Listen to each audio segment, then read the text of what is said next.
सभे मगहिया भाई बहन के भुलेटन काका के राम राम आथिन मगहिया खबर में सुनथिन देश दुनिया के खबर। मगही भोजपुरी के लेके झारखंड के मुख्यमंत्री हेमंत सोरेन के बयान पर बिहार के मुख्यमंत्री नीतीश कुमार कहल का भाषा के सरहद में बांटे के जरूरत न है। बिहार और झारखंड है या तो एक के परिवार।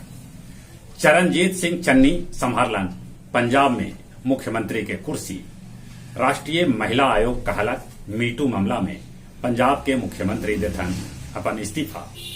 मंदार में आज से शुरू हुए बिहार के दूसर का रोपवे।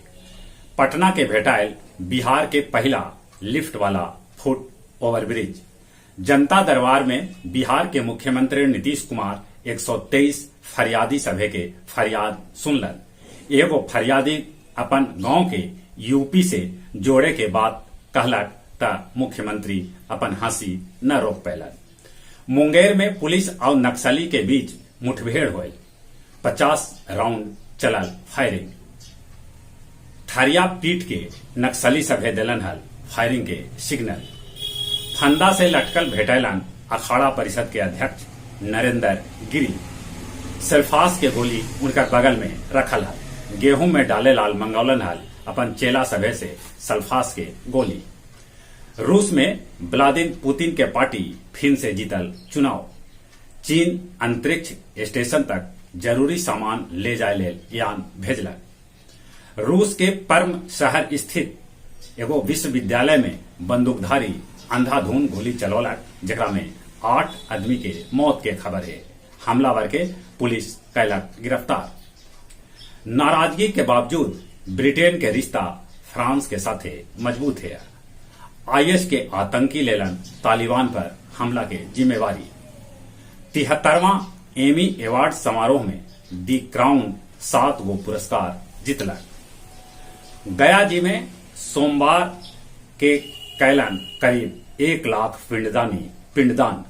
नीमचक बथानी प्रखंड के नामांकन काउंटर पर अफरा तफरी ऐसन मचल कि 4 आदमी बेहोश हो गलन।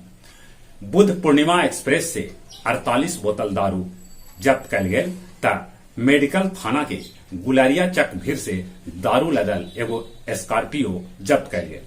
कोच में यूरिया खाद लेल किसान सभे कैलन सड़क जाम। और अब कुछ खेल के समाचार। आईपीएल के एगो मैच में अपन 200वां मैच खेलत केकेआर बेंगलुरु के 9 विकेट से हरौलक। डेविस कप में बेल्जियम बोलेविया के हरौलक। रणजी खिलाड़ी सभे के अब मैच फीस दोगुना भेटाए। पारा ओलंपियन के कांस्य विजेता शरद कुमार सीना में जकड़न के बाद अस्पताल में होलन भर्ती।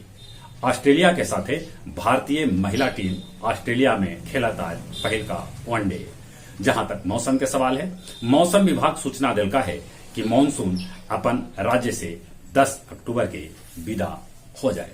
अपने सभे से निहोरा कोरोना से बचे ले मुंह हो नाक पर मास्क लगाते, सोशल डिस्टेंसिंग के पालन करते, दिन में 4-5 बेर नीमन से हाथ साबुन से धोते और जौन उम्र 18 बच्चर से ऊपरे है तो कोरोना के वैक्सीन जरूर लेते।